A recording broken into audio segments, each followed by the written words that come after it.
அற்புதமான ஆண்டவரே, உம்மை போல நல்ல தேவன் யாரும் இல்லையே, உம்மை போல வல்ல தேவன் யாரும் இல்லையே.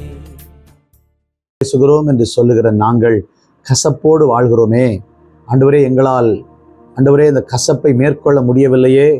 கசப்பு என்னும் வேரை பிடுங்கி எடுக்க ஆண்டவர் எங்களுக்கு கிருபை தாரும். அன்பு என்கிற வேர் எங்களுக்குள் நிலை கொண்டிருக்க உதவி செய்யுங்கப்பா. எங்களோட பேசுங்க ஆண்டவரே. ஆதியாகமம் 4ஆம் அதிகாரம் ஒரு பைபிள் ஸ்டடி. தொடர்ந்து வசனங்களை தியானிக்கிறோம். வேர்ட் பை வேர்ட் ஒவ்வொரு வசனமாக நம்ம கற்றுக்கொள்கிறோம். 8ஆம் வசனத்துல காயின் தன் சகோதரனாகிய ஆபேலோடே பேசினான். அவர்கள் வயல்வெளியில் இருக்கும் சமயத்தில் காயின் தன் சகோதரனாகிய ஆபேலுக்கு விரோதமாய் எழும்பினான், அவனை கொலை செய்தான். பேசினான், எழும்பினான், கொலை செய்தான். அவனை கொல்ல போறேன்னு சொல்லியிருக்க மாட்டார், இல்ல கொல்ல போறேன் வா அப்படின்னு சொல்லிக்க. ரொம்ப அன்பா பேசுறார். அப்போ வாயில பட்டர், உள்ளத்துல பிட்டர், இல்ல பிட்டர்னஸ். வாயில பட்டர், அதாவது வாய், அதாவது வெண்ணெயிலும் மிருதுவாய்க, soft on lips, sweet lips, but heart வந்து அப்படியே ரொம்ப பிட்டராக இருக்கு. வாயில் பட்டர் மாதிரி, வெண்ணெய் மாதிரி சாஃப்டாக பேசு, ஆனால் உள்ளம் வந்து பிட்டராக இருக்கு. ஸோ இன்றைக்கு நம்ம லைஃபு மாய்மாலம் இல்லாத ஒரு வாழ்க்கை, அதில் நம்ம கவனம் செலுத்தணும். மாத கணக்கில் குடும்பத்தில் கணவனோடு பேசாத மனைவிகள், அல்லது மனைவியோடு பேசாத கணவர்கள், இல்லை பிள்ளைகளோடு பேசாத பெற்றோர், அல்லது அண்ணன் தம்பி தங்களுடைய உறவுகளில் கசப்பை வைத்திருக்கிறவர்கள், எவ்வளவு வேதனையான விஷயம். ஒரு ஒப்புரவாகுதல் இல்லாத நிலையில் இன்னைக்கு கிறிஸ்தவம் போய்கொண்டிருக்கிறது. தோற்றத்தில் நாம் பரிசுத்தவான்கள், யாரிடமும் எனக்கு கசப்பில்லை, யார் மீதும் எனக்கு கசப்பில்லைன்னு சொல்ல முடியுமா?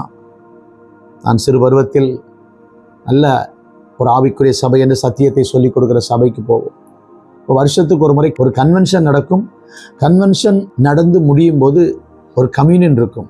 அந்த கம்யூனியனுக்கு முன்னால ஆண்டவருக்கு ஸ்தோத்திரம், விசுவாசிகள் சபையில எழுந்து நின்று வேதாகமத்தை எடுத்து அவர்கள் எழுந்து நின்று இப்படி வைத்துக்கொண்டு சாட்சி சொல்லணும்.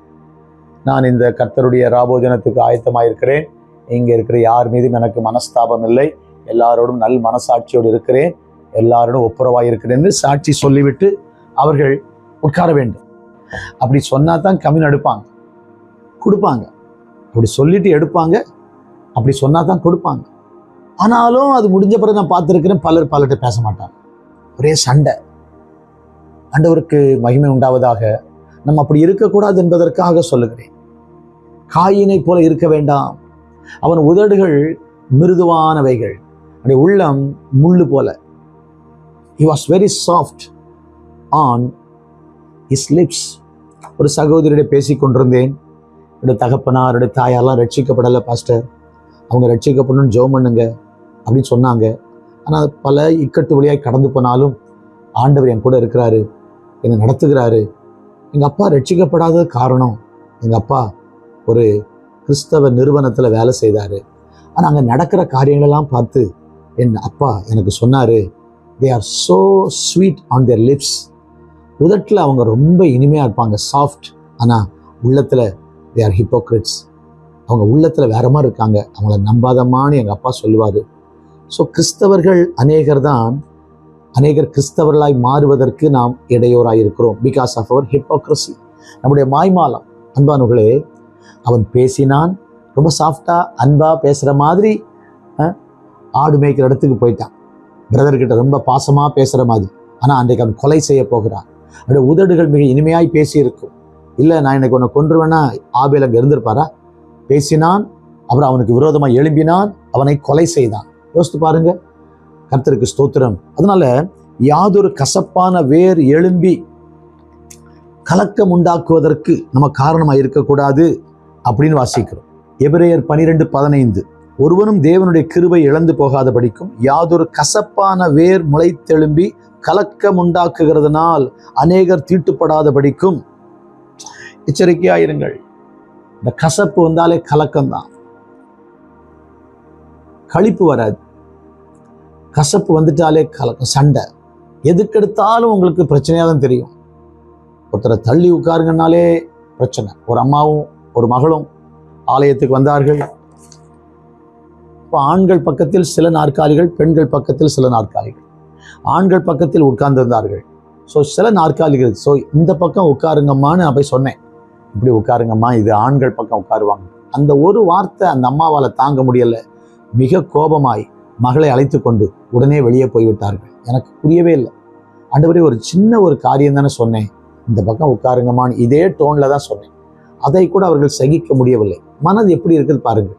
இன்னைக்கு கிறிஸ்தவர்களாகிய நாம் ஒரு உளியை வைத்து, ஒரு சுத்தியல் உளியை வைத்து ஒரு சிற்பி கரடு முரடான ஒரு பாறையை செதுக்குவது போல கர்த்தர் வசனத்தினால் நம்மை செதுக்குவதற்கு ஒப்பு கொடுக்க வேண்டும்.